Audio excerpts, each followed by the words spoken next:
So good afternoon, Secretary Mattis.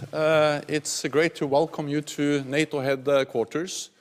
We spoke on phone on the first day when you have taken up your new position as Secretary of Defence. But it's great to welcome you here at the NATO headquarters and be able to congratulate you on your appointment and to say to you that I really look forward to working together with you. You are an accomplished leader.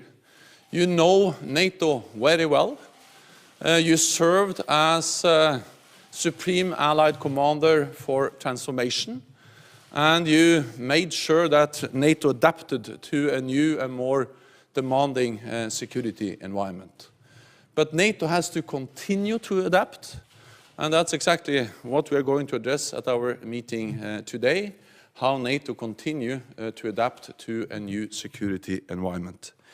This is a crucial time for our transatlantic alliance. The challenges we face are the most complex and demanding in a generation. Neither Europe nor North America can tackle them alone. A strong NATO is good for Europe.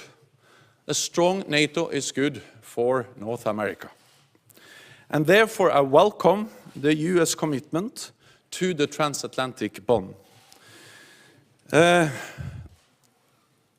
This is a commitment which we see not only in words but also in deeds.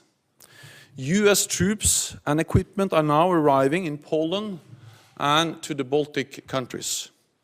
This is a clear demonstration of US determination to stand with Europe in these troubled times. At the same time, the US has been clear that we need more defense spending and fairer burden sharing. This has been my top priority since I took office in 2014. After many years of cuts, I'm glad to say that we have turned a corner. Our latest figures, which we published yesterday, show that defense spending among European allies and Canada increased by 3.8% in real terms in 2016. And that is roughly $10 billion US. This is significant, but it is not enough.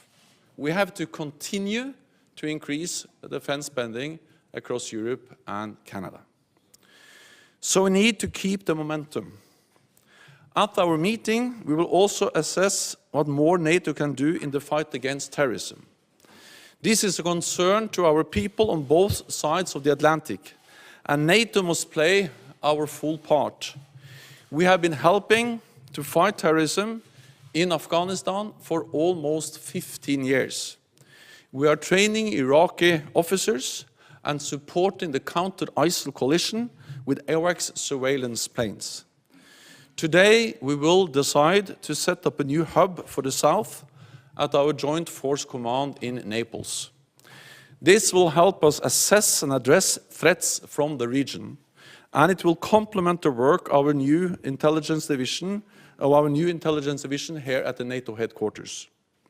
So, Secretary Mattis, this will be an important meeting. We have a lot of work ahead, and I really look forward to working with you. And once again, welcome, or I should rather say welcome back to NATO. It's great to have you here. Thank you, Secretary General. Thank you very much for the warm welcome back to my second home. It is an important meeting, as you point out, and I think we're here, as you all know, to chart the course of the alliance in the future. The events of 2014 were sobering, and we must continue to adapt to what's being revealed to us in terms of our security challenges. The alliance remains a fundamental bedrock for the United States and for all the transatlantic community, bonded as we are together. As President Trump has stated, he has strong support for NATO. And NATO is in the midst of transformation. It has always been adapting to the security challenges. This is nothing new. Perhaps the pace of change has certainly picked up a bit, but this is something that we can deal with, and it's absolutely appropriate, as a European Minister of Defense said last week. It's a fair demand that all who benefit from the best defense in the world carry their proportionate share of the necessary cost to defend freedom. And we should never forget, ultimately, it is freedom that we defend here at NATO. And I do have confidence that we will prove once again that we can react to the changing circumstances. We've done so in the past. There's every reason for confidence that we will move out purposefully together once again. I am here to listen to my fellow ministers, to have an open conversation among friends and allies about where we're going and our shared level of commitment. Thank you, Secretary General Stoltenberg. Thank you so much. Welcome. Thank you very much. Thank you.